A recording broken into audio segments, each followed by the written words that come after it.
സ്നേഹം നിറഞ്ഞ എല്ലാ ദൈവമക്കൾക്കും ക്രിസ്തുയേശുവിലുള്ള വന്ദനം.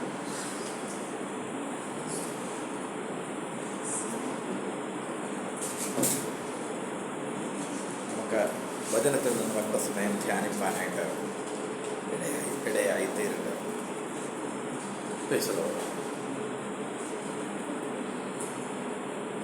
മത്തായിയുടെ സുവിശേഷം 5, 6, 7 അധ്യായങ്ങൾ ക്രൈസ്തവ സഭയുടെ അടിസ്ഥാനപരമായ ഉപദേശങ്ങളാണ്.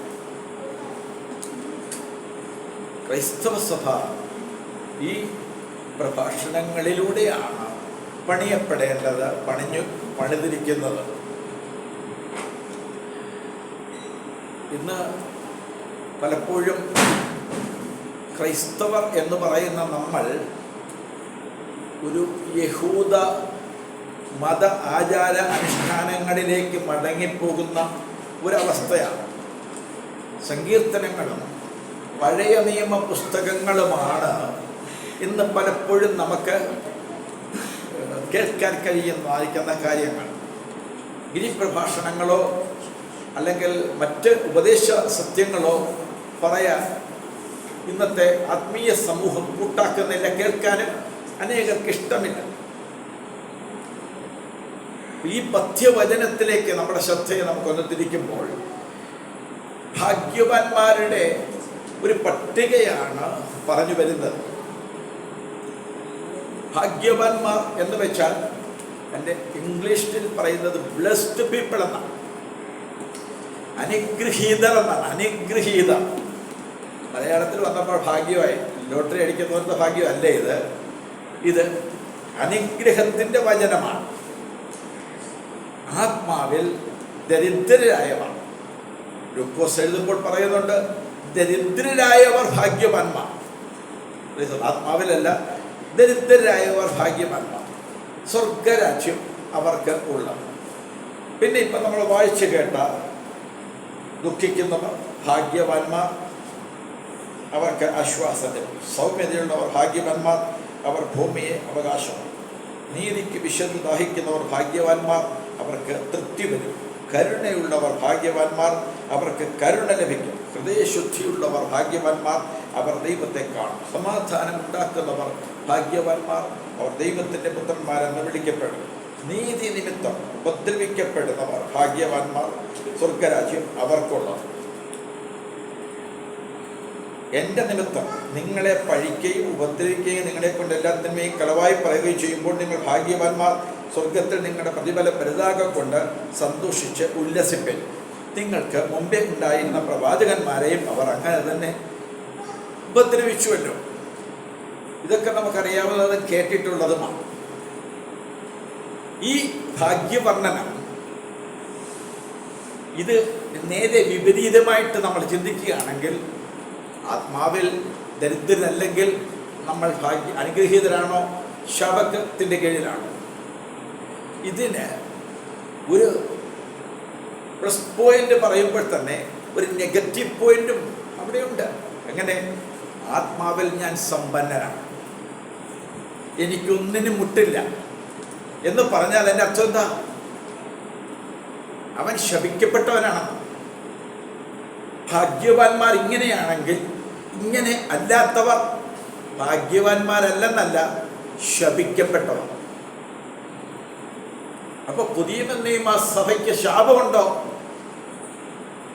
വേദപുസ്തകം പറയുന്നു, 1 കൊരിന്ത്യർ 16-ാം അധ്യായത്തിൻ്റെ 22, 23 വാക്യമാണ് തോന്നുന്നത്. കർത്താവിനെ സ്നേഹിക്കാത്തവൻ ഏവനും ശപിക്കപ്പെട്ടവൻ.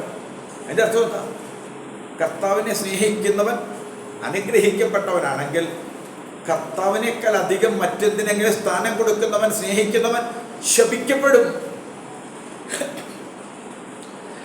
ശാപം കേൾക്കാൻ ആർക്കും ഇഷ്ടമില്ലല്ലോ, അല്ലെ? ശാപത്തെക്കുറിച്ച് കേൾക്കാൻ നമുക്ക് ആർക്കും ഇഷ്ടമുള്ളതല്ല. ബൈബിൾ മുഴുവൻ പറഞ്ഞ അനുഗ്രഹത്തിൻ്റെ പട്ടിക പറയുമ്പോൾ ആവർത്തന പുസ്തകം 28-ാം അധ്യായത്തിൽ 15 വാക്യം അനുഗ്രഹമാണെങ്കിൽ, ഏകദേശം 50 പരം വാക്യങ്ങൾ ശാപത്തിൻ്റെ വാക്യങ്ങളാണ്. ശാപം അനുഗ്രഹം നമ്മുടെ യോഗ്യത കൊണ്ട് കിട്ടുന്നതാണ്. ദൈവം ചുമ്മാതെ ഒരാളെ അനുഗ്രഹിക്കുന്നില്ല, ചുമ്മാതെ ഒരാളെ ശമിക്കുന്നുമില്ല. നമ്മൾ സദൃശവാക്യ പുസ്തകങ്ങളിൽ വായിക്കുന്നുണ്ട്, കാരണം കൂടാതെ ശാപം ഫലിക്കത്തില്ല. അപ്പൊ കാരണമുണ്ടെങ്കിൽ ശാപമുണ്ടാകും. ഇത് നമ്മൾ തിരിച്ചറിയണം. യഹോവയിൽ ആശ്രയിക്കാത്ത, ഹൃദയത്തെ കഠിനമാക്കിയിരിക്കുന്ന യിരെമ്യാവിന്റെ പുസ്തകം 17:5 മുതൽ പിന്നെ നിങ്ങളൊന്ന് വായിച്ചാൽ മതി. മനുഷ്യനിൽ ആശ്രയിക്കുക, ഏതെങ്കിലും ഒരു മനുഷ്യന്റെ സന്തോഷത്തിന് വേണ്ടി പ്രവർത്തിക്കുക, ജഡത്തെ തൻ്റെ ഭുജമാക്കുക. ഹൃദയം കൊണ്ട് യഹോവയെ വിട്ടുമാറുന്ന മനുഷ്യൻ അനുഗ്രഹിക്കപ്പെട്ടവനാണോ ശപിക്കപ്പെട്ടവനാണോ? ഹൃദയം കൊണ്ട് യഹോവയെ വിട്ടുമാറുന്നവൻ അനുഗ്രഹിക്കപ്പെട്ടവൻ, മനുഷ്യരിൽ ആശ്രയിക്കുന്നവൻ അനുഗ്രഹിക്കപ്പെട്ടവനാണ്. അവിടെയാണ് ഭാഗ്യവർണ്ണനം നമ്മൾ മനസ്സിലാക്കേണ്ടത്. നമ്മളതിനെ തിരിച്ച്, ഇത് നമ്മൾ പലപ്പോഴും അങ്ങനെ കേൾക്കാത്തത് കൊണ്ട് നമ്മൾ അതിനെ വേണ്ടവണ്ണം മനസ്സിലാക്കുന്നില്ല എന്നുള്ളതാണ്. നമ്മൾ നന്നായിട്ട് മനസ്സിലാക്കണം. ഇന്ന് നമ്മളിവിടെ വന്നത് അനുഗ്രഹത്തിന് വേണ്ടിയിട്ടാണ്. നമ്മുടെ ദൈവം അനുഗ്രഹത്തിൻ്റെ ദൈവമാണ്.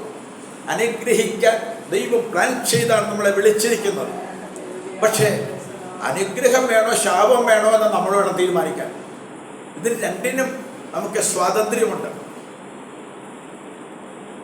ആവർത്തന പുസ്തകം 30-ാം അധ്യായം 1-ാം വാക്യവും അതിൻ്റെ 19-ാമത്തെ വാക്യവും ഒന്ന് വായിക്കാം. ആവർത്തന പുസ്തകം 30-ാം അധ്യായം.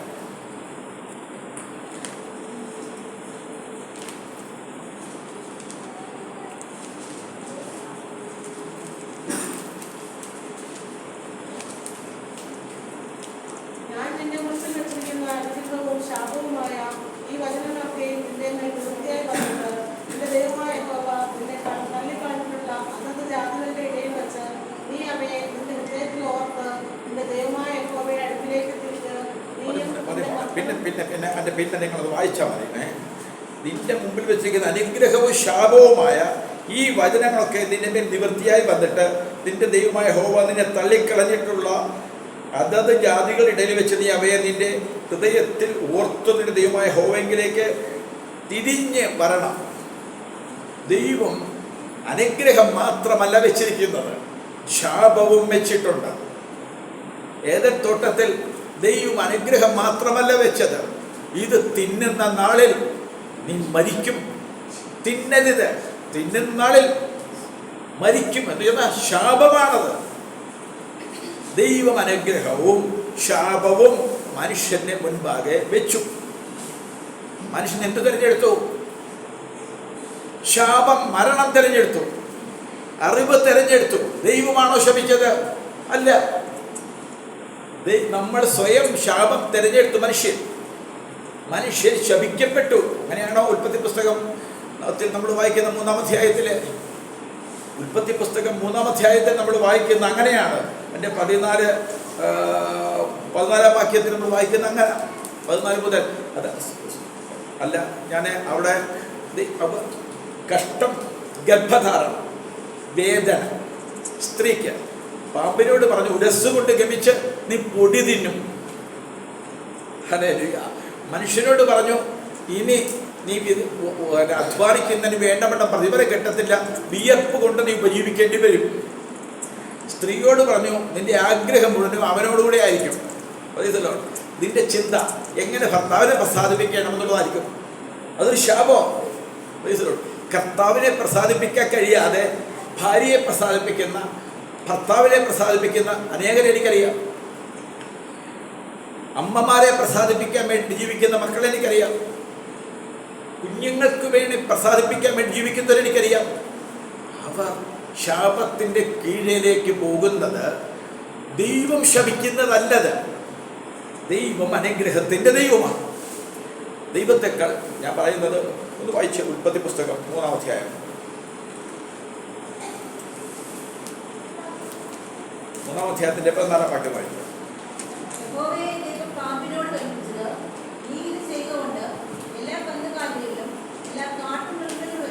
നീ ശപിക്കപ്പെട്ടിരിക്കുന്നു. ശപിക്കപ്പെട്ടു പോയതാ. പുരുഷനും സ്ത്രീയും ശപിക്കപ്പെട്ടു. പിന്നെ നിങ്ങൾ വായിച്ചാൽ മതി. അതിൻ്റെ 19-ാമത്തെ വാക്യം ഒന്ന് വായിച്ചേ. നിലത്തുനിന്ന് നിന്നെ എടുത്തിരിക്കുന്നു,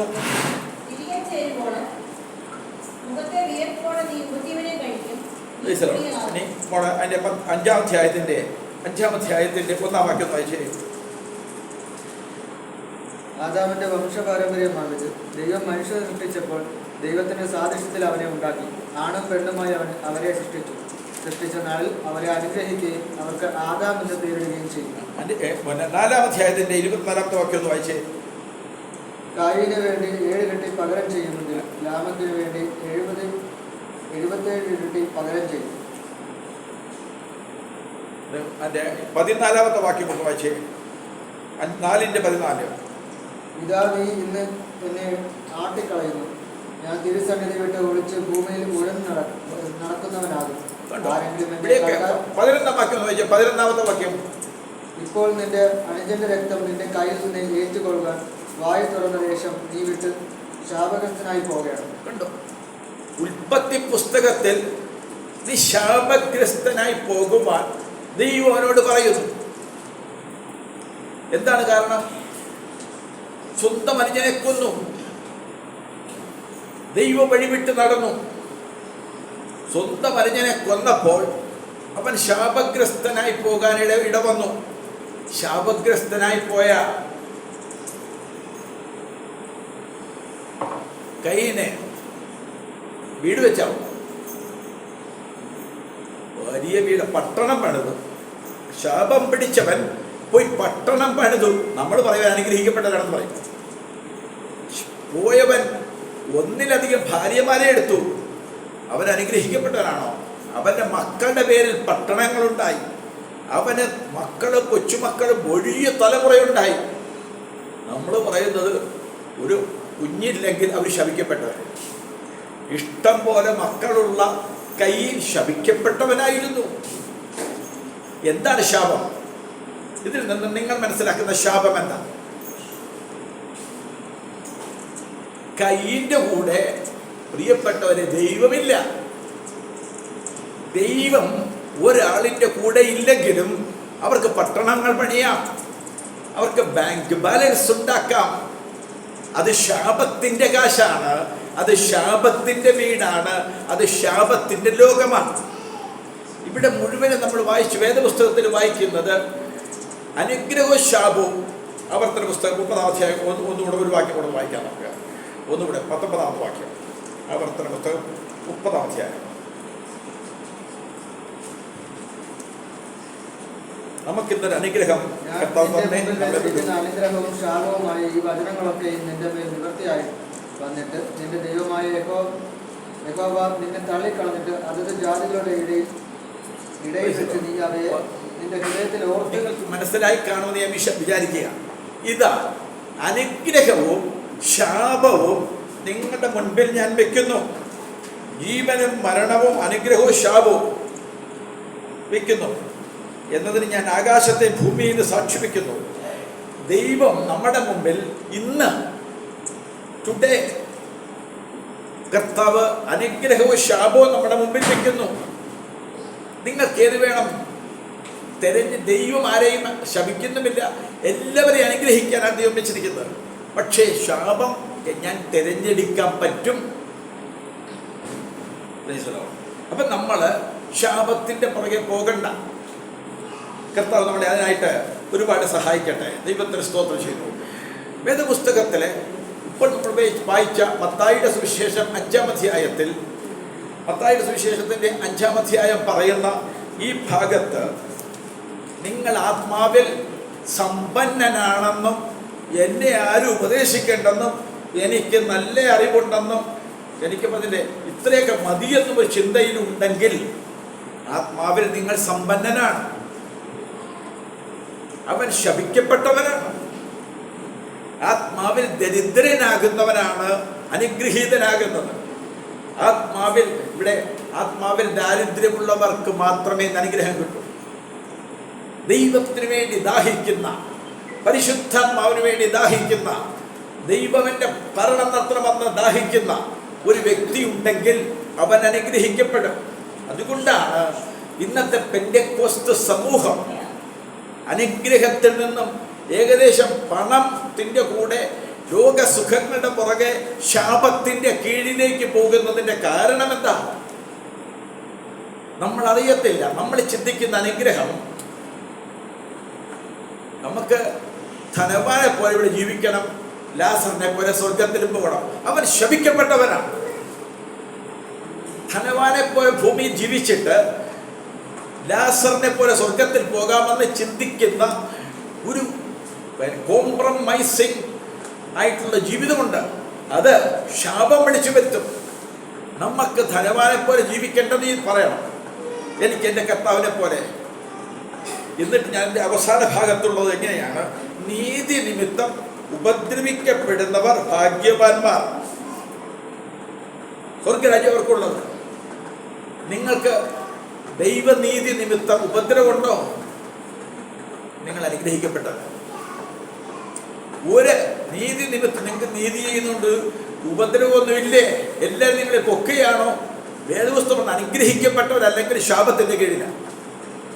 നമുക്ക് കൈയടിക്കാനും പ്രാർത്ഥിക്കാനും കഴിയും, നമുക്ക് ആരാധിക്കാൻ കഴിയും, അന്യഭാഷ പറയാൻ കഴിയും ശമിക്കപ്പെട്ടവർക്ക്.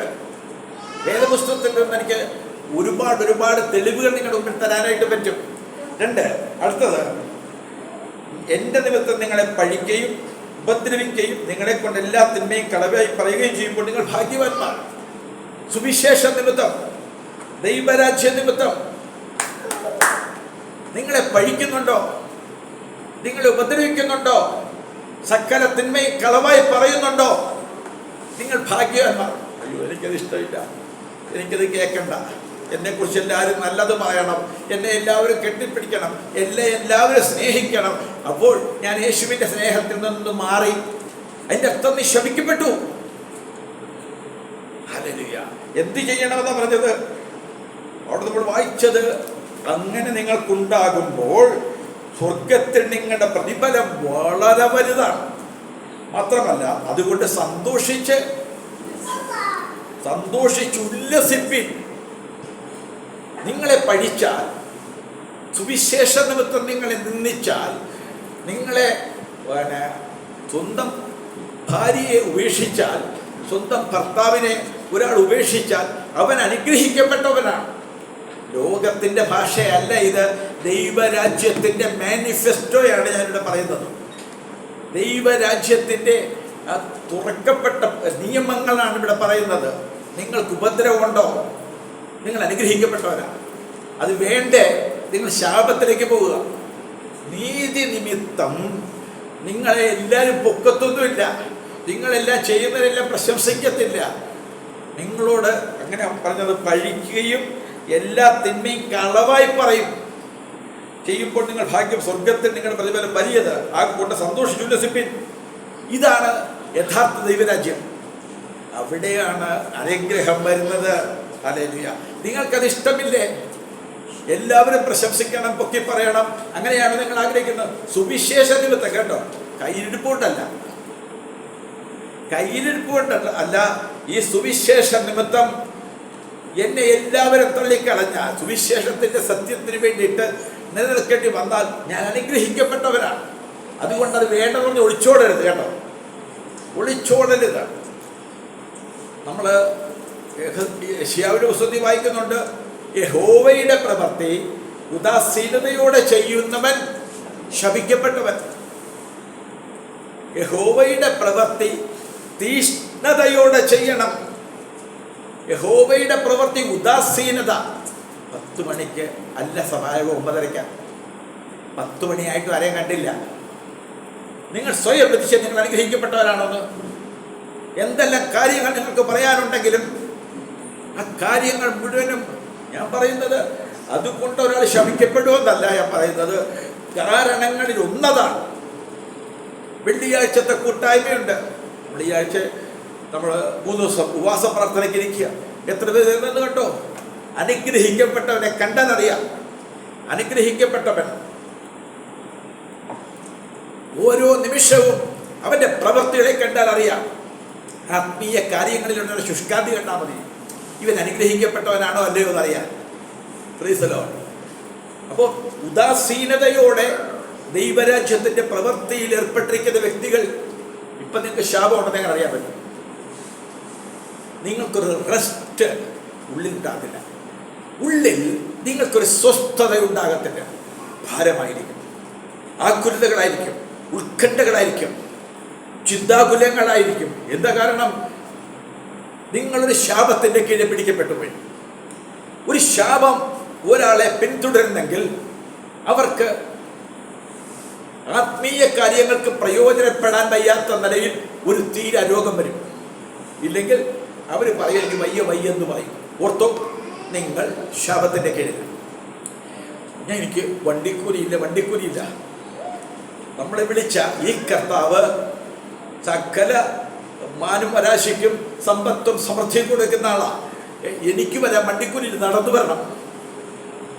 കിലോമീറ്ററുകൾ നടന്ന് ദൈവത്തിൻ്റെ സേവയ്ക്ക് വേണ്ടിയിട്ട്, ദൈവത്തെ സ്നേഹിക്കുന്നെന്ന് തെളിയിക്കാൻ വേണ്ടിയിട്ട് നമ്മൾ ചെയ്യണം. അപ്പോൾ ഞാൻ പറയുന്നത് അനുഗ്രഹിക്കപ്പെട്ടവനാണ്. എന്താണ്? എനിക്ക് ആത്മീയ കാര്യങ്ങൾക്കൊന്നും ചെയ്യാൻ പറ്റുന്നില്ല. എന്നോട് നോക്കി പറയണം, ഇങ്ങോട്ട് നോക്കി പറയണം, ഞാൻ ശപിക്കപ്പെട്ടവനാണ്. ആത്മീയ കാര്യങ്ങൾക്ക് എന്നെ കൊണ്ട് ഒരു പ്രയോജനമില്ല. സ്വയം പറയണം, ഞാനൊരു ശാപത്തിൻ്റെ കീഴിലാണ്. ഹല്ലേലൂയ. ഈ ശാപം ദൈവം അയച്ചതല്ല, ദൈവം മുമ്പിൽ വെച്ചു, ഞാൻ തിരഞ്ഞെടുത്തു, എനിക്ക് തിരഞ്ഞെടുക്കാം. ഹല്ലേലൂയ. ആത്മീയ കാര്യങ്ങൾക്ക് ശുഷ്കാന്തി ഇല്ലാത്ത ഒരു സ്ഥിതിവിശേഷത്തിലാണ് നിങ്ങളെങ്കിൽ നിങ്ങൾ സ്വയം തിരഞ്ഞെടുക്കുന്നു. കയ്യിനെ ദൈവം ശപിച്ചു എന്ന് പറയുമ്പോൾ അവൻ്റെ പ്രവൃത്തിയിൽ നിന്നും തിരഞ്ഞെടുത്തതാണ്. സഹോദരനെ കൊല്ലുന്നവനൊക്കെ എന്ത് ചെയ്യും? കയ്യിനെ പോലെ തന്നെ ശപിക്കപ്പെടും. ഇനി 1-2 കാര്യങ്ങൾ പറഞ്ഞിട്ട് ഞാൻ വേഗത്തിൽ വാക്കുകൾ ഉപസംഹരിക്കാൻ ആഗ്രഹിക്കുകയാണ്. ഗലാത്യ ലേഖനം 1-ാം അധ്യായത്തിൻ്റെ 9-ാം വാക്യം. ഗലാത്യർ 1:9.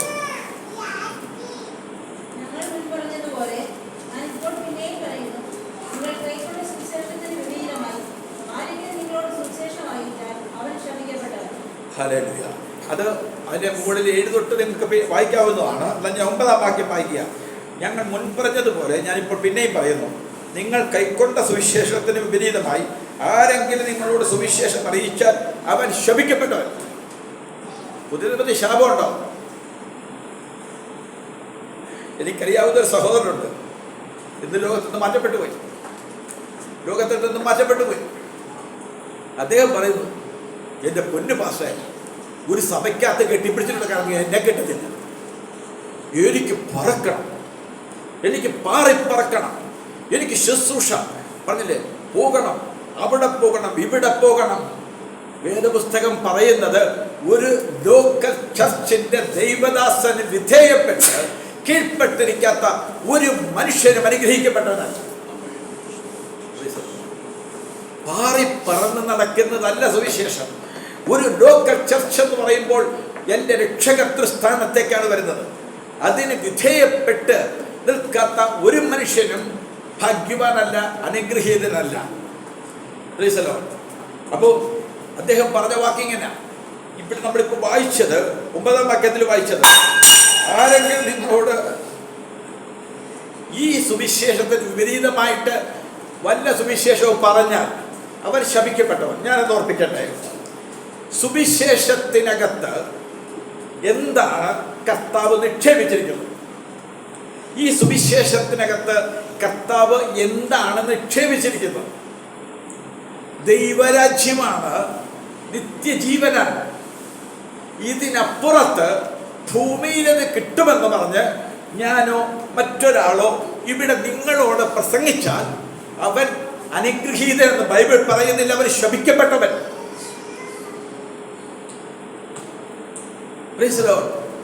വഞ്ചിക്കുന്ന സുവിശേഷമുണ്ട്, എങ്ങനെ വിപരീതമായ സുവിശേഷമുണ്ട്. ഈ സുവിശേഷം എന്ന് പറയുന്നത് തിന്നുന്ന, കുടിക്കുന്ന, വീട് വെക്കുന്ന, മക്കളുടെ കല്യാണം നടത്തുന്ന, അവർ വിദേശത്ത് കൊണ്ടുപോകുന്ന സുവിശേഷമുണ്ട്. അത് പറയുന്നവർ ശപിക്കപ്പെട്ടവനാണ്, അത് കേൾക്കുന്നവരും ശപിക്കപ്പെട്ടവരാണ്. നമുക്ക് ശാപം നമുക്ക് തന്നെ തിരഞ്ഞെടുക്കുവാനായിട്ട് കഴിയുമെന്ന് ഈ വേദപുസ്തകത്തിലൂടെ നമുക്ക് മനസ്സിലാക്കാനായിട്ട് കഴിയും. വേറൊരു സുവിശേഷത്തിലേക്ക് പറയരുത്. അപ്പം നമ്മൾ വിപരീത സുവിശേഷമുണ്ട്. ഇന്ന് ഞാൻ പറയുന്നത് ഈ ദൈവവചനത്തിന് വിപരീതമായിട്ട് പറയുന്നതാണോ കൂടുതൽ, അതോ കുറച്ച്?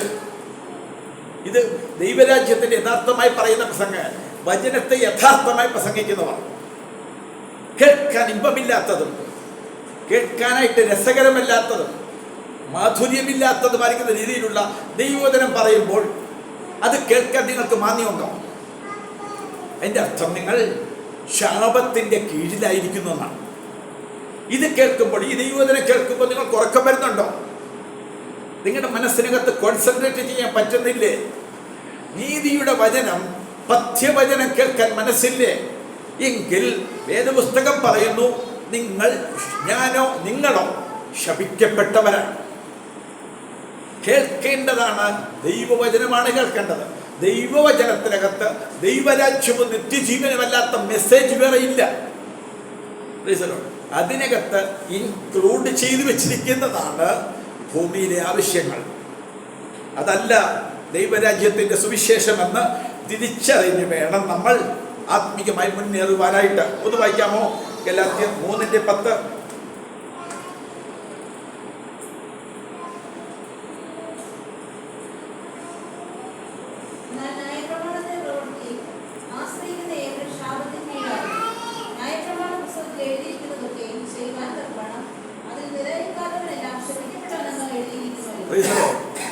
ന്യായപ്രമാണത്തെ വള്ളി പുള്ളിയില്ലാതെ അനുഷ്ഠിക്കണം എന്നാണ് ബൈബിൾ ദൈവം പറയുന്നത്. ഒരെണ്ണം തെറ്റിയാൽ മുഴുവനും തെറ്റി. ഒരെണ്ണം പോലും തെറ്റരുത്, മുഴുവനും അതുപോലെ അനുസരിക്കണം. ഒരെണ്ണത്തിൽ തെറ്റിയാൽ എല്ലാത്തിലും തെറ്റി. അപ്പൊ ദൈവമക്കളാണ് നമ്മൾ എന്താണ് ചിന്തിക്കേണ്ടത്, മനസ്സിലാക്കേണ്ടത്? ന്യായപ്രമാണത്തിന് കീഴിരിക്കാൻ ആശ്രയിക്കുന്ന ആരെങ്കിലും ഉണ്ടെങ്കിൽ എൻ്റെ കൂടെ പറഞ്ഞു ബാക്കി. ന്യായപ്രമാണത്തിൻ്റെ കീഴെ ന്യായപ്രമാണം അനുസരിക്കാനാണോ നിങ്ങളെ വിളിച്ചത്? നിങ്ങളുടെ ചിന്ത ന്യായപ്രമാണം അനുസരിക്കുക എന്നുള്ളതാണോ? എങ്കിൽ നിങ്ങൾ ശാപത്തിൻ്റെ കീഴിലാണ്.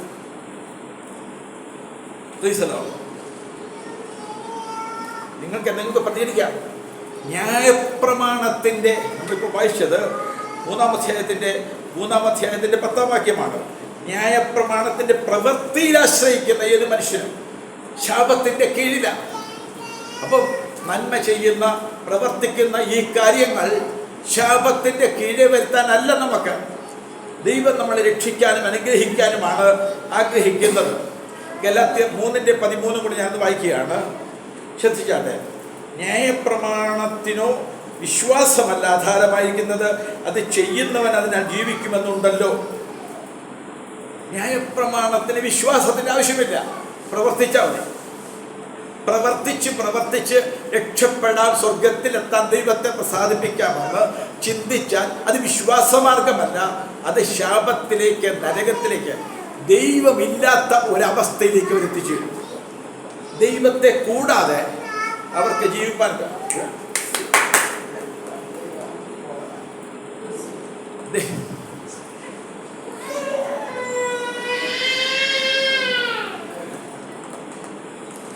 ദൈവത്തെ കൂടാതെയുള്ള ഒരു ജീവിതം, അതാണ് ശാപം. ദൈവമക്കളായ നമ്മളെല്ലാവരും ഈ കാര്യം ഒന്ന് നന്നായിട്ട് മനസ്സിലാക്കണം. ദൈവം എൻ്റെ കൂടെ ഉണ്ടെന്ന് തോന്നുന്നതല്ല, ദൈവം എൻ്റെ കൂടെ ഉണ്ട് എന്നുള്ളത് നമ്മുടെ തോന്നലല്ല. നമ്മുടെ കഷ്ടം, നിങ്ങൾക്കിപ്പം ഏതെങ്കിലും വിധത്തിലുള്ളൊരു കഷ്ടതയുള്ളവരുണ്ടോ? ഏതെങ്കിലും ബുദ്ധിമുട്ടുള്ളവരുണ്ടോ? രോഗങ്ങളാൽ കഷ്ടപ്പെടുന്നവരുണ്ടോ? ദൈവം നിങ്ങളുടെ കൂടെ ഉണ്ടെന്ന് ഉറപ്പാക്കിയോ? എങ്കിൽ അത് നിങ്ങൾ അനുഗ്രഹം. ദൈവം ഉണ്ടെന്നുള്ള ബോധ്യമില്ല നിങ്ങൾക്ക്. ദൈവം ഉണ്ടെന്ന് പറഞ്ഞത് കൊണ്ട് നമ്മുടെ കൂടെ ദൈവം ഉണ്ടാകുന്നില്ല. അകത്തിരുന്ന് പരിശുദ്ധാത്മ പറയണം, ഞാനുണ്ട് നിന്റെ കൂടെ. ദൈവമുണ്ട് എന്നുള്ളതിൻ്റെ തെളിവെന്താ? ഒരാളുടെ കൂടെ, ഇപ്പം നിങ്ങളുടെ കൂടെ, ഇപ്പം നിങ്ങൾ ഒരാൾ വലിയ സമ്പന്നനാണ്, ഒരാൾ ദരിദ്രനാണ്. രണ്ടുപേര് പറയുന്നു എൻ്റെ കൂടെ ദൈവം ഉണ്ടെന്ന്, രണ്ടുപേര് പറയുന്നു എൻ്റെ കൂടെ ദൈവം ഉണ്ടെന്ന്. എങ്ങനെയാണ് ഒരാൾ സമ്പന്നൻ്റെ കൂടെയാണോ ദരിദ്രൻ്റെ കൂടെയാണോ ദൈവം ഉണ്ടാകുന്നത്? ദൈവത്തിൻ്റെ സമ്പന്നതയും ദാരിദ്ര്യവും തമ്മിൽ വ്യത്യാസമൊന്നുമില്ല. അവർ മനുഷ്യരായിട്ട് മാത്രമേ ദൈവം കാണുന്നുള്ളൂ. പിന്നെ എങ്ങനെ ഇവരിൽ സംതൃപ്തി ആർക്കാം? ഇവരിൽ ബൈബിൾ പറയുന്നത് എബ്രായർ 13:5 ഉള്ളത് കൊണ്ട് തൃപ്തിപ്പെടുന്ന, പണത്തിന് വേണ്ടി ജീവിതം മാറ്റിവെക്കാത്ത ഒരു വ്യക്തിയാണോ നിങ്ങൾ? ദൈവം നിങ്ങളോടുണ്ട്. സംതൃപ്തി ഉണ്ടോ? ക്രിസ്തീയ ജീവിതം ആനന്ദപൂർണമാണോ? ദൈവം നിങ്ങളുടെ കൂടെ ഉണ്ട്. അതല്ല കാശ് കിട്ടുമ്പോഴാണോ ആനന്ദം, അതല്ല കടഭാരം മാറുമ്പോഴാണോ ആനന്ദം, അത് മാറിപ്പോകുന്ന സന്തോഷമാണ്. ആനന്ദമെന്ന് പറയുന്നത് സംതൃപ്തിയിൽ നിന്നും ഉണ്ടാകുന്ന, ദൈവ സാന്നിധ്യത്തിൽ നിന്നും ഉണ്ടാകുന്ന. നിങ്ങളുടെ കൂടെ ദൈവം ഉണ്ടെന്ന് ഉറപ്പ് വരുത്താൻ നിങ്ങളുടെ പ്രാർത്ഥന തെളിവല്ലത്. കാരണം നിങ്ങളുടെ പ്രാർത്ഥന, എനിക്ക് ശാപത്തിൻ്റെ കീഴിലുള്ളവർക്ക് പ്രാർത്ഥിച്ചാൽ ആ പ്രാർത്ഥന ദൈവം കേൾക്കുന്നില്ല. ദൈവത്തിന് അറപ്പാണ്. നിങ്ങളുടെ ഹനനയാഗങ്ങളും വഴിപാടുകളും എനിക്ക് വെറുപ്പാണ്. കാരണം നിങ്ങളുടെ കൂടെ ദൈവമില്ല. വലിയ ആരാധന നടന്നു, വലിയ ആരാധന. പുറപ്പാട് പുസ്തകത്തിൽ നമുക്ക് കാണാൻ കഴിയുന്നുണ്ട്. ആരാധനയിൽ ഈ വലിയ ആരാധന നടക്കുന്നു, പക്ഷെ ദൈവമില്ല. ദൈവമില്ല. ഇസ്രായേൽ മക്കളുടെ കൂടെ ദൈവമില്ല. അവരെ ആരാധിച്ചിട്ട് ഫെലിസ്ത്യ ദേശം കിടുങ്ങിപ്പോയി. നമ്മൾ ചിന്തിക്കുന്ന ഉച്ചത്തിൽ ആരാധിച്ചാൽ, ഒന്ന് തുള്ളിച്ചാടി ആരാധിച്ചാൽ, ഒന്ന് കണ്ണുനീര് തൂകിയാൽ കർത്താവ് അങ്ങ് പ്രസാദിക്കുമെന്ന്. അയ്യോ, അല്ല. ഇവർ കാണിച്ച് നിങ്ങൾ പിന്നെ പുറപ്പാട് പുസ്തകത്തിലെ ഭാഗങ്ങളൊന്ന് വായിച്ചു നോക്കണം. അത് ദൈവ സാന്നിധ്യമില്ല. പാപം കീറിയ ഇടത്ത് ദൈവ സാന്നിധ്യമില്ല. ഒരു പെഗ് മദ്യം കുടിച്ചിരിക്കുന്ന ഒരു മനുഷ്യന്റെ കൂടെ ദൈവ സാന്നിധ്യമില്ല. ഒരു കൊച്ചു ബീഡി വലിക്കുന്നവന്റെ കൂടെ ദൈവ സാന്നിധ്യമില്ല. ഒരു കള്ളം പറയുന്നവന്റെ കൂടെ ദൈവ സാന്നിധ്യമില്ല. വേദപുസ്തകം പറയുന്നതാണ്. എനിക്ക് ദൈവത്തിന് വേണ്ടി ദാഹമില്ലെങ്കിൽ ദൈവ സാന്നിധ്യമില്ല, അവൻ ശാപത്തിന്റെ കീഴിലാണ്. ഞാൻ പറയുന്നത് അങ്ങനെ ഉള്ളവർ സഭയ്ക്കകത്ത് കർത്തൃമേശ പങ്കെടുക്കാൻ വ്യവസ്ഥയില്ല. പക്ഷെ ഇന്ന് അങ്ങനെയുള്ള ഒരു കർത്തൃമേശ പങ്കെടുക്കുന്നുണ്ട്. അവരുടെ ദശാംശ സഭയ്ക്ക് വേണ്ട. ദശാംശം സ്വത്രകാഴ്ച ഏത് ഭാവിക്കും ഇടാം. പക്ഷേ അങ്ങനെ ദൈവം കൂടെയില്ലാത്തൊരു മനുഷ്യന്റെ ദശാംശം ദൈവത്തിന് വേണ്ട. ദൈവം കൂടെ ഉണ്ടെന്നുള്ളതിന്റെ തെളിവ്, ഹല്ലേലൂയ, ഒരാളുടെ കൂടെ ദൈവമുണ്ടെങ്കിൽ അവന്റെ കൈക്ക് പിടിച്ചിട്ട് പറയും, നിന്റെ വീട് ഇവിടെയല്ല, നിന്റെ നാടിതല്ല. നമുക്ക് ഒരു വീട് സ്വർഗത്തിലുണ്ടെന്ന് പറഞ്ഞ് സ്വർഗീയമായതിന്റെ വെളിപ്പാടിലേക്ക് നമ്മളെ നടത്തും. സ്വർഗീയമായതിനു വേണ്ടിയിട്ട് കാംക്ഷയോടെ കാത്തിരിക്കും. ഇവിടുത്തെ ചവറെന്നെണ്ണം.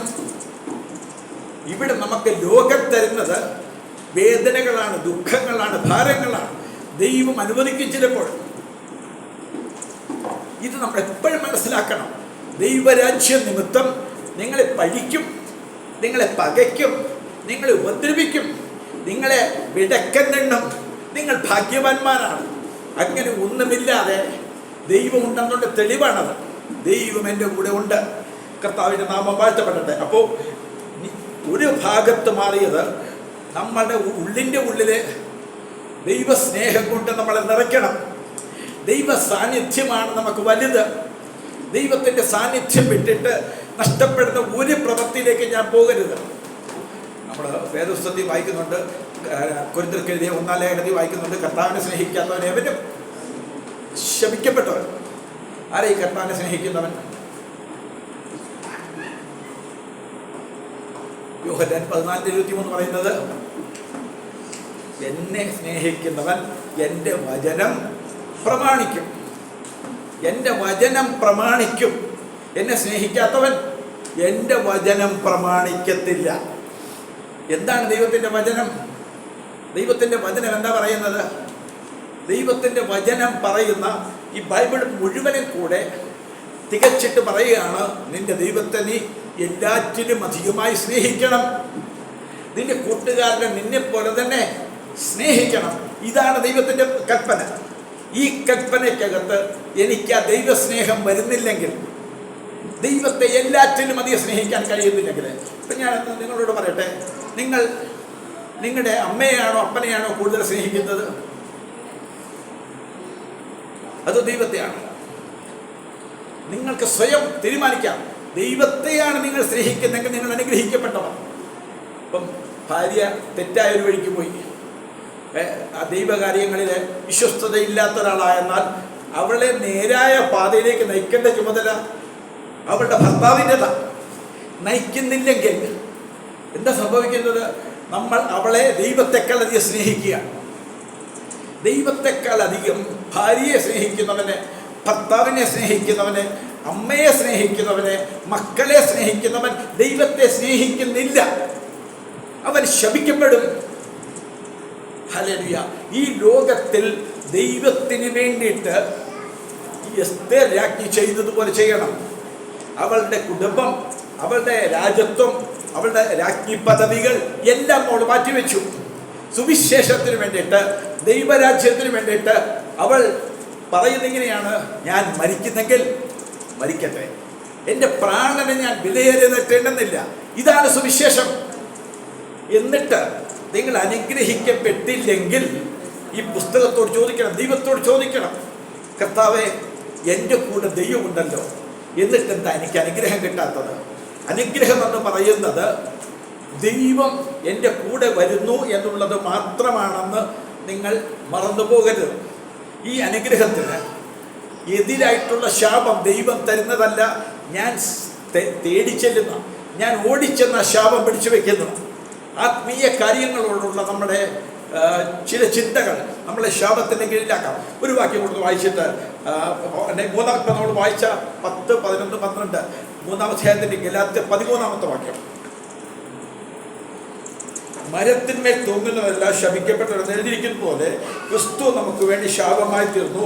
ന്യായപ്രമാണത്തിൻ്റെ ശാപത്തിൽ നിന്നും നമ്മെ വിലയ്ക്ക് വാങ്ങി അബ്രഹാമിൻ്റെ അനുഗ്രഹം ക്രിസ്തുവേശുവിൽ ജാതികൾക്ക് വരേണ്ടതിന് നാം ആത്മാവെന്ന വാഗ്ദത്ത വിഷയം വിശ്വാസത്താൽ പ്രാപിപ്പാൻ തന്നെ. നമുക്ക് കിട്ടുന്ന അനുഗ്രഹം എന്ന് പറയുമ്പോൾ യേശുക്രിസ്തു നമ്മുടെ ശാപം എടുത്തു എന്നുള്ളതാണ്. യേശുക്രിസ്തു ശാപമെടുത്തു. എല്ലാവരും ദൈവ ശ്രദ്ധിച്ചാണ് ഞാൻ വേഗത്തിൻ്റെ മക്കളെ നിർത്താൻ ആഗ്രഹിക്കുന്നു. ഈ ശാപം മുഴുവനും നമ്മൾ തിരഞ്ഞെടുക്കുന്നത് ദൈവമല്ല, ദൈവം മുൻപിൽ വെച്ചിരിക്കുകയാണ്. നീ ഒന്ന് നിന്റെ മകനെ ശാസിക്കാതെ, അതായത് ഏലി പുരോഹിതൻ ശപിക്കപ്പെട്ടതിൻ്റെ കാരണം പറയാമോ? ഏലി പുരോഹിതൻ ശപിക്കപ്പെട്ടതിൻ്റെ കാരണം എന്താ? മക്കളുടെ വഴികളിൽ കണ്ണടച്ചു. മക്കൾ പോകുന്ന വഴിയിൽ ചെയ്യുന്നത്, അവനെ ഒഫ്നി ഫിനെഹാസും വഴി വിട്ട് നടന്നപ്പോൾ അതിനകത്തുനിന്ന് കണ്ണടച്ചു. ഏലി പുരോഹിതൻ ദൈവത്തിൻ്റെ പുരോഹിതനാണ്, ഒരു പാപവും ചെയ്തില്ല. പക്ഷേ അദ്ദേഹം തല കുത്തനെ വീണ് പെടലി ഒടിഞ്ഞ് മരിച്ചുപോയി. അതനുഗ്രഹമാണോ? അതനുഗ്രഹമാണോ? ഇസ്രായേൽ മക്കൾ വിഗ്രഹങ്ങളെ കൂടെ കൊണ്ട് നടന്നു മരുഭൂമിയിൽ. അവരുടെ ശവം തോണ്ടുകയായിരുന്നു മരുഭൂമിയിൽ. ലക്ഷക്കണക്കിന് ഇസ്രായേൽ മക്കളുടെ ശവക്കുഴി തോണ്ടി. എൻ്റെ പ്രിയപ്പെട്ടവരെ, നിങ്ങൾ ഞാനും ഒന്ന് മനസ്സിലാക്കിയേ പറ്റൂ ഇത്. ഹല്ലേലൂയ. ദൈവം വിളിച്ച് രക്ഷിച്ച് ചെങ്കടൽ കടന്ന് പരിശുദ്ധാത്മാവിൽ നടത്തിക്കൊണ്ട് വന്നവരാ. അവരെങ്ങനെ ശാപത്തിന്റെ കീഴിലായി? ഒരു കഷണം അപ്പത്തിന് വേണ്ടിയിട്ട് ഒരു കൊതിച്ചു. പട്ടിണി ശാപത്തിന്റെ ഒരു ലക്ഷണം. ഹല്ലേലൂയ. പ്രാർത്ഥനയ്ക്ക് പോകാൻ വണ്ടിക്കൂലിയില്ലാത്തത് ശാപത്തിന്റെ ഒരു ലക്ഷണമാണ്. ഹല്ലേലൂയ.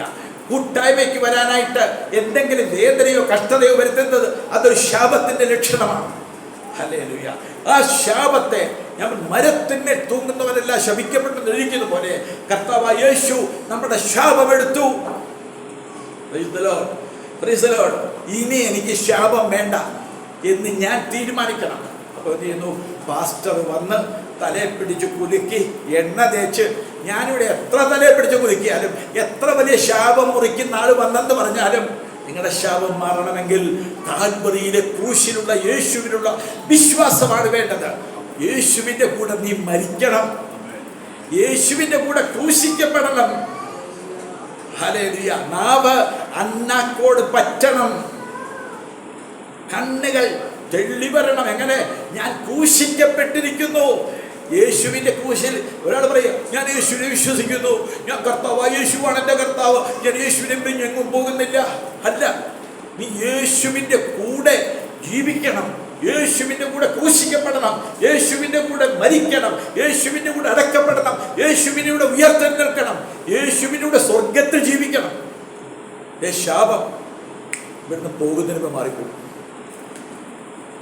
സഹിക്കാൻ വയ്യാത്ത ദാരിദ്ര്യം ഒരു വീട്ടിലുണ്ടെങ്കിൽ, സഹിക്കാൻ വയ്യാത്ത കടഭാരം ഒരു വീട്ടിലുണ്ടെങ്കിൽ, സഹിക്കാൻ വയ്യാത്ത വിധമുള്ള രോഗങ്ങൾ, എനിക്ക് കുഴപ്പമില്ല, എന്തെല്ലാം വന്നാലും എനിക്ക് കുഴപ്പമില്ല, ദൈവത്തിന് നിന്നെ കൊണ്ടൊരു പ്രയോജനമില്ല, നിന്നെ കൊണ്ട് ദൈവരാജ്യത്തിന് പ്രയോജനപ്പെടുന്നില്ല.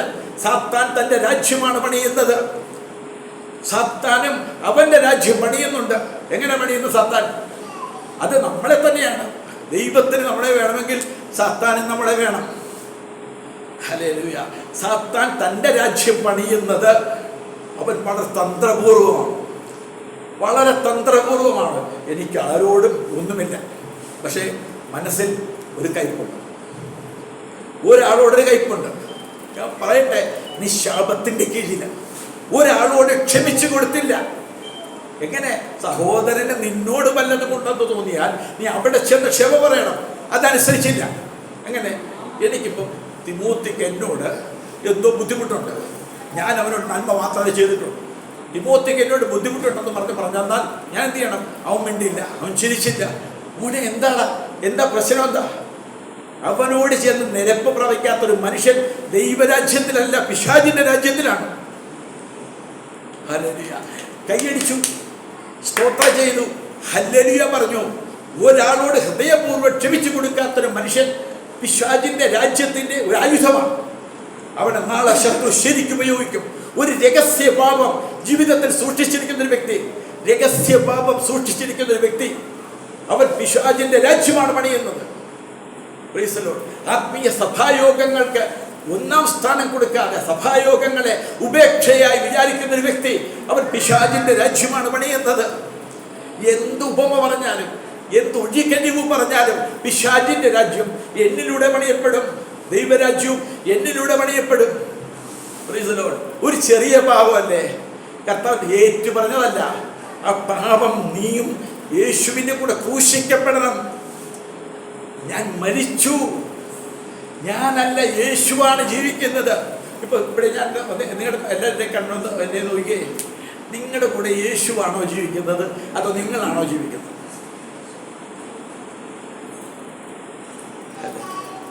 യേശുവാണ് ജീവിക്കുന്നതെങ്കിൽ എങ്ങനെയായിരിക്കും യേശു ഒരു സഭായോഗത്തിന്റെ കാര്യം ചെയ്യുന്നത്? എങ്ങനെയായിരിക്കും ആത്മീയ കാര്യങ്ങൾ ചെയ്യുന്നത്? യേശുവിൻ്റെ പകരക്കാരനാകും. നിങ്ങളൊരു കാറ്റ് പോലെയാകും. നിങ്ങൾക്ക് എവിടെയും എങ്ങനെയും ആയിത്തീരാൻ പറ്റും. ആർക്കു വേണ്ടിയും ദാസനാകാൻ പറ്റും, ആർക്കു വേണ്ടിയും കഷ്ടം സഹിക്കാൻ പറ്റും, നഷ്ടം സഹിക്കാൻ പറ്റും. ഒരു ബുദ്ധിമുട്ട് നിങ്ങൾക്കുണ്ടാകത്തില്ല. ലോകമെന്ന് പറയും. ഹല്ലേലൂയ. അപ്പോൾ ദൈവരാജ്യം പണിയുന്നത് എന്നിലൂടെ. ഈ ദൈവരാജ്യം പണിയുന്നില്ലെങ്കിൽ നമ്മൾ ശാപത്തിൻ്റെ കീഴിലാണ്. ഇപ്പോൾ ഈ വചനം കേട്ടപ്പോൾ നിങ്ങളുടെ ഉള്ളിൽ നിങ്ങൾക്ക് എന്തെങ്കിലും ശാപമുണ്ടെന്ന് തോന്നിയവരാരെങ്കിലും ഉണ്ടാവുമോ? അതോ ഞാൻ അനുഗ്രഹിക്കപ്പെട്ടിരിക്കുന്നു എന്ന് തോന്നിയോ? ശാപത്തിന് കാൽവരി ക്രൂശല്ലാതെ പരിഹാരമില്ല. ദൈവദാസൻ എണ്ണപൂശി പ്രാർത്ഥിച്ചിട്ട് മാറേണ്ടതല്ല ശാപം. ഞാൻ യേശുവിൻ്റെ കൂടെ ക്രൂശിക്കപ്പെടണം. യേശുവേ യേശുവേ എന്ന് വിളിക്കാൻ, കർത്താവേ കർത്താവേ എന്ന് വിളിക്കാൻ ദൈവമില്ലാത്തവന് പറ്റും. അവൻ്റെ കൂടെ ദൈവം. കർത്താവ് പറയും, ഞാൻ നിങ്ങൾ ഒരു നാളും അറിഞ്ഞിട്ടില്ല. അറിയുന്നില്ലെന്നല്ല, അറിഞ്ഞിട്ടില്ല. നിന്റെ കൂടെ ഞാനില്ലായിരുന്നു മകനെ. നീ പെന്തക്കോസുകാരനാ, നീ പെരിയ ചർച്ചക്കാരനാ, പക്ഷെ നിന്റെ കൂടെ ഞാനില്ലായിരുന്നു. അതെ, നീ സ്വത്രകാഴ്ച കൊടുത്തു, ശരിയാ, നീ ദശാംശം കൊടുത്തു, ഞാൻ നിന്റെ കൂടെ ഇല്ലായിരുന്നു എന്നൊരു ദിവസം പറയാൻ ഇടവരരുത്. ഇന്ന് നമുക്ക് ആ കാൽവരിയിലേക്ക് നമ്മുടെ കണ്ണുകൾ ഉയർത്തണം.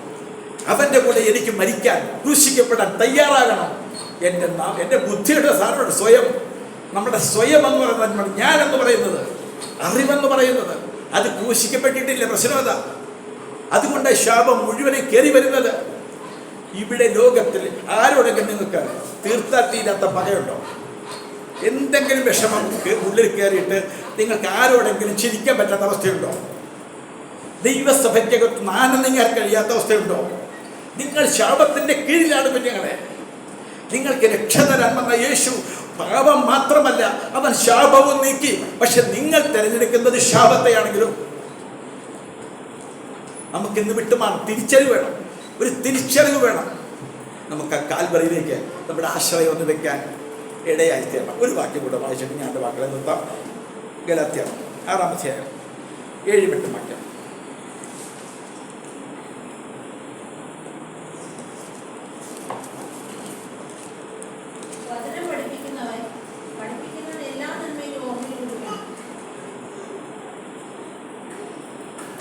ഞാൻ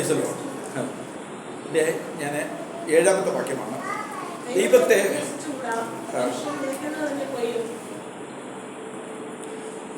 ജഡത്തിൽ വിതയ്ക്കുന്ന 8ാമത്തെ വാക്യം കൂടെ, ജഡത്തിൽ വിതയ്ക്കുന്നവൻ ജഡത്തിൽ നിന്ന് നാശം കൊയ്യും, ആത്മാവിൽ വിതയ്ക്കുന്നവൻ ആത്മാവിൽ നിന്ന് നിത്യജീവനെ കൊയ്യും. അപ്പം നാശം ശാപമാണ്. നിങ്ങൾ ജഡത്തിൽ വിതയ്ക്കുന്നവരാണ്, നിങ്ങൾ ആത്മാവിൽ വിതയ്ക്കുന്നവനാണ്. എന്താണ് ഈ വിതയെ കൊയ്ത്തുമെന്നുള്ള വിഷയമാണ് അവിടെ പറയുന്നത്. എന്താണ് നിങ്ങൾ വിതയ്ക്കുന്നത്? നിങ്ങൾ നട്ടത് മാത്രമേ പറിക്കത്തുള്ളൂ. ജഡത്തിൽ നിന്ന്, ജഡത്തിൻ്റെ ചിന്ത മരണമാണ്, ജഡത്തിൻ്റെ ചിന്ത ദൈവത്തോട് ശത്രുത്വമാണ്. ഹല്ലേലൂയ. പക്ഷേ ജഡത്തിന് കൈയടിക്കാൻ പറ്റും, ജഡത്തിന് ഹല്ലേലൂയ പറയാൻ പറ്റും, ജഡത്തിൽ അന്യഭാഷ പറയാൻ പറ്റും, ജഡത്തിൽ ധാർമ്മികമായ ജീവിതം നയിക്കാൻ പറ്റും ജഡത്തിൽ. പക്ഷെ മരണമാണ് കൊയ്യുന്നത്, നാശം. ആ ശാപം ഏതിലേക്ക് കൂടെ കയറി വരുമെന്ന് ആർക്കും പറഞ്ഞറിയിക്കാൻ പറ്റത്തില്ല. നമ്മൾ ജഡത്തിൽ നിന്നും ആത്മാവിലേക്ക് വരണം. ആത്മാവിൽ വീണ്ടും ജനിച്ചതുകൊണ്ട് മാത്രം പോരാ, ഇതിനെ നമ്മൾ വിവേചിക്കണം. എന്നെ കേൾക്കുന്ന പ്രിയപ്പെട്ടവരെ, ദൈവത്തിൻ്റെ വചനം ജീവനും ചൈതന്യമുള്ളതായി ഇരുവൈത്തലയുള്ള ഏതു വാളിനേക്കാൾ മൂർച്ചയേറിയതും പ്രാണനെയും ആത്മാവിനെയും സന്ധിമജ്ജകളെയും വേർപെടുവിക്കുമ്പോൾ തുളച്ചു ചെല്ലുന്നതാണ്. എന്ന് വെച്ചാൽ പ്രാണനെയും ആത്മാവിനെയും, ജഡത്തെയും ആത്മാവിനെയും തമ്മിൽ തിരിച്ചറിയണം, വിവേചിക്കണം. ഇല്ലെങ്കിൽ ഞാൻ പറയട്ടെ, നിങ്ങളുടെ ശാപം പുറകെ വരും. ജഡത്തിലാണ് നിങ്ങൾ ശുശ്രൂഷ ചെയ്യാൻ പറ്റും, ജഡത്തിൽ നല്ല പ്രസംഗം കാഴ്ചവെക്കാൻ പറ്റും, ജഡത്തിൽ നല്ലൊരു ആത്മീയതയുടെ വേഷം ധരിക്കാൻ പറ്റും. ജഡത്തിലാണെങ്കിൽ അത് നാശമാണ് കൊയ്യുന്നത്. നിങ്ങളുടെ ബുദ്ധിയാണ് മുൻപിൽ നിൽക്കുന്നതെങ്കിൽ, നിങ്ങളുടെ സ്വയമാണ് മുൻപിൽ നിൽക്കുന്നതെങ്കിൽ, അറിവിനൊത്തമാണ് ഒരു നല്ല ജീവിതം. നല്ല ജീവിതം ദൈവത്തിന് വേണ്ട. ദൈവത്തിന് വേണ്ടത് കർത്താവ് ജീവിച്ചതുപോലെ ജീവിക്കാനാണ്. ഹല്ലേലൂയ. കർത്താവ് ആഗ്രഹിക്കുക ആത്മാവിലുള്ള ജീവിതം എന്ന് പറയുന്നത് യേശുവിൻ്റെ പകരക്കാരനായി, നാവില്ലാത്തതുപോലെ, കണ്ണില്ലാത്തതുപോലെ, ഒറ്റക്കണ്ണനായി ജീവിക്കുന്ന പോലെ, ഒറ്റക്കാലുള്ളവനായി ജീവിക്കുന്ന പോലെ ജീവിച്ചില്ലെങ്കിൽ അതിൻ്റെ അർത്ഥം ചില ശാപങ്ങൾ, ഇസ്രായേൽ മക്കളുടെ ശാപങ്ങൾ ഏത് വിധത്തിലൂടെ വന്നതൊക്കെ ബൈബിൾ പറയുന്നറിയാമോ? ഒരു വിഗ്രഹത്തെ ആരാധിക്കുന്ന ആരെങ്കിലും ഉണ്ടെങ്കിൽ, രഹസ്യമായി ഒരു ബിംബത്തെ, ഒരു കുരിശുരൂപത്തെ സൂക്ഷിക്കുന്ന ആരെങ്കിലും ഉണ്ടെങ്കിൽ, ഞാൻ തീർത്തും പറയട്ടെ, ആ വീട്ടിൽ നിന്ന് ശാപം മാറത്തില്ല. ശാപം മാറത്തില്ല. ഇവിടുന്ന് യേശു ക്രിസ്തു കുരിശിലില്ല, അവൻ ഉയർത്തെഴുന്നേറ്റവനാണ്. ഹല്ലേലൂയ. ഏതെങ്കിലും വിധത്തിൽ എന്തെങ്കിലും അന്യാരാധനയുടെ അവകാശവാദം ഉണ്ടാക്കുന്ന എന്തെങ്കിലും കാര്യമുണ്ടെങ്കിൽ നമ്മൾക്ക് ശാപം മാറത്തില്ല. അവിടെ യേശു വിളിച്ചതുകൊണ്ട് അനുഗ്രഹം വരത്തില്ല.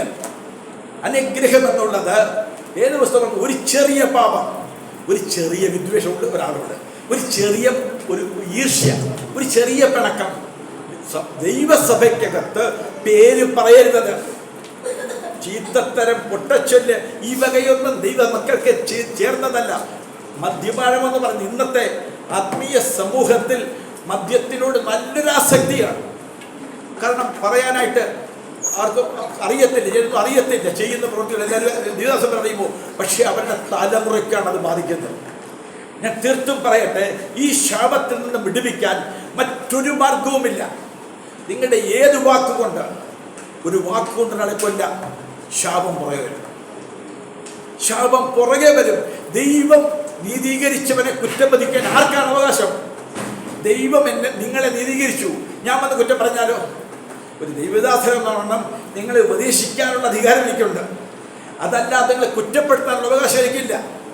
നിങ്ങളെ തകർക്കാനല്ല, പണിയാനാണ് എന്നെക്കുറിച്ച് കർത്താവ് ആഗ്രഹിക്കുന്നത്. അപ്പോൾ ശാപം എന്ന് പറയുന്നത് തികച്ചും നമ്മൾ മനസ്സിലാക്കണം. അങ്ങനെ എല്ലാമുണ്ട്. പിന്നെ ഇഷ്ടം പോലെ കാശുണ്ട്, പക്ഷേ നല്ല ഭക്ഷണം കഴിക്കാൻ വയ്യ, നല്ല ഭക്ഷണം കഴിക്കാൻ വയ്യ. സുവിശേഷത്തിന് കൊടുക്കാൻ മനസ്സില്ല.